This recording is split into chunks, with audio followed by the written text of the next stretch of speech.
রিটায়ারমেন্টের পরেও বসে নেই বাসুদেব গুহ।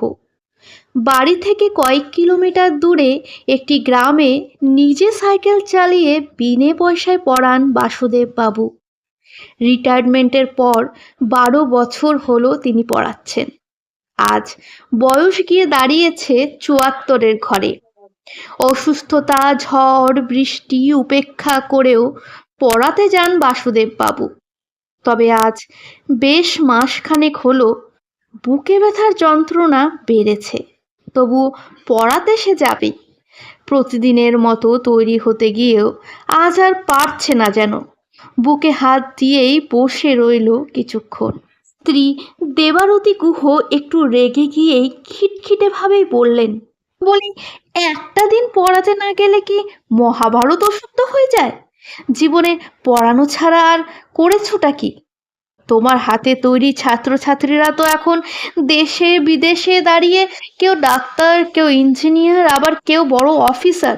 তা তুমি কি করেছো সেটা একটু বলবে? এই এক পড়ানো ছাড়া জীবনে তো কিছুই করলে না। সব সময় তাদের নিয়ে এত বাড়াবাড়ি তোমার, তাতে তুমি কি পেলে বলো তো? তৎক্ষণাৎ চুপ হয়ে গেলেন বাসুদেব বাবু। অনেকক্ষণ ভেবেও কিছু উত্তর পেল না। চুপচাপ মন মরা হয়ে নিজের ঘরে গিয়ে চুপটি করে শুয়ে পড়লেন। পরদিন একটু সুস্থ বোধ করতেই ছুট লাগালো বাচ্চাদের পড়ানোর জন্য। ছাত্রছাত্রীদের মুখোমুখি হতেই সব পাওয়া না পাওয়া ভুলে গেল বাসুদেব বাবু। আগের দিন আসতে না পারার কথা জানাতেই একজন উঠে এসে বলল, স্যার আপনি ভালো আছেন তো? আপনার আসতে কষ্ট হলে আমরাই না হয় আপনার বাড়ি গিয়ে পড়ে আসব, কিন্তু আপনি আমাদের পড়ানো বাদ দেবেন না। একমাত্র আপনিই হলেন আমাদের আদর্শ। বাসুদেব বাবুর চোখে জল, তবু মুখে হাসি এনে বলল, বাবা কত বড় হয়ে গেছিস তোরা!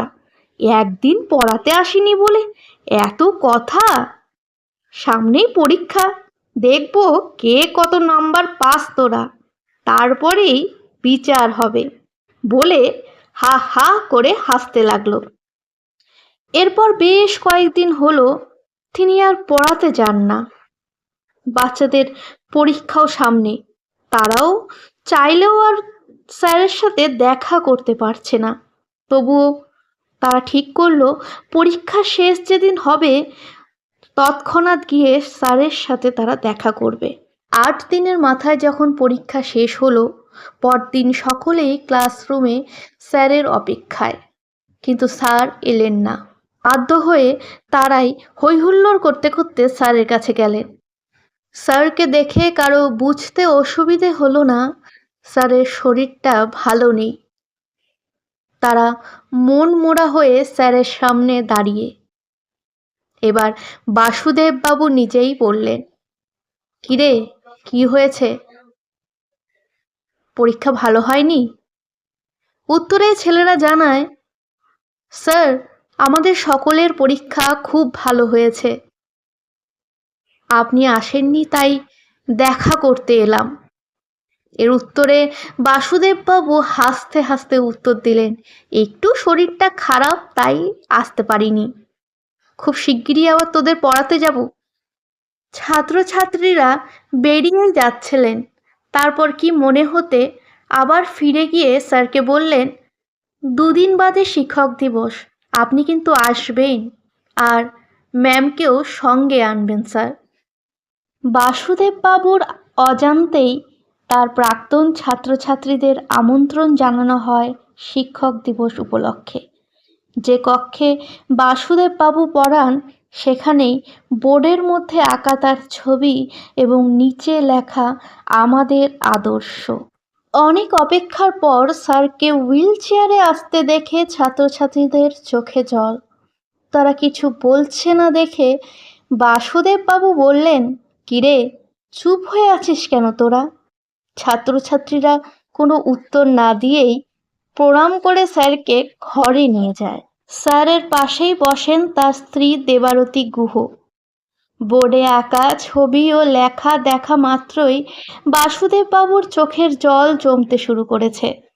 অনেকক্ষণ সবাই চুপচাপ। এমন সময় দরজার মুখে দাঁড়িয়ে কয়েকজন ছেলে মেয়ে এক সুরে বলল, স্যার আসতে পারি? বাসুদেববাবু তাদের দেখে বলল, হ্যাঁ আসুন। আপনারা? ছেলেরা একে একে গিয়ে স্যারকে প্রণাম করে বললেন, ভালো আছেন স্যার? উত্তরে বাসুদেববাবু মাথা নাড়লেন। ঠিক তখনই তাদের মধ্যে থেকে একজন সামনে এসে স্যারের পায়ের কাছে বসে বলল, আপনি ছিলেন বলেই আজ আমরা এখানে। আমি প্রীতম দত্ত, ব্যাচ 85। একবার অঙ্ক করিনি বলে কষিয়ে থাপ্পড় মেরেছিলেন আমাকে, তারপরেই আবার পাশে বসিয়ে সেই অঙ্কগুলো বুঝিয়ে দিয়েছিলেন। একে একে সকলেই স্যারের পায়ের কাছে এসে বললেন, স্যার আমি অন্বেষা দত্ত, আমি এখন ইঞ্জিনিয়ার। স্যার আমি মাম্পি গুহ, আমি এখন বাচ্চাদের পড়াই। আরেকজন এসে বলল, স্যার আমি অমুক হোটেলের তুমুক ম্যানেজার। একে একে সবার পরিচয় পেয়ে স্যারের চোখে জল।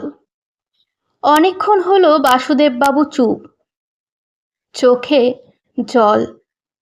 এরপর মনে মনে হেসে নিজের স্ত্রীর দিকে একবার তাকালো বাসুদেববাবু। তারপর বলল, আজ আমি যা পেয়েছি আশা করি সেটা কেউ কোনো দিন পায় না। শিক্ষকতা হলো নোবেল পেশা, যা উপলব্ধি করতে গিয়ে আমি আজ পরিপূর্ণ তোদের দেখে। সত্যি তোরা অনেক বড় হয়েছিস, তবে আমার কাছে সেই চেনা মুখটিই রয়ে গেছে তোদের। বড় হও, মানুষের মতো মানুষ হও।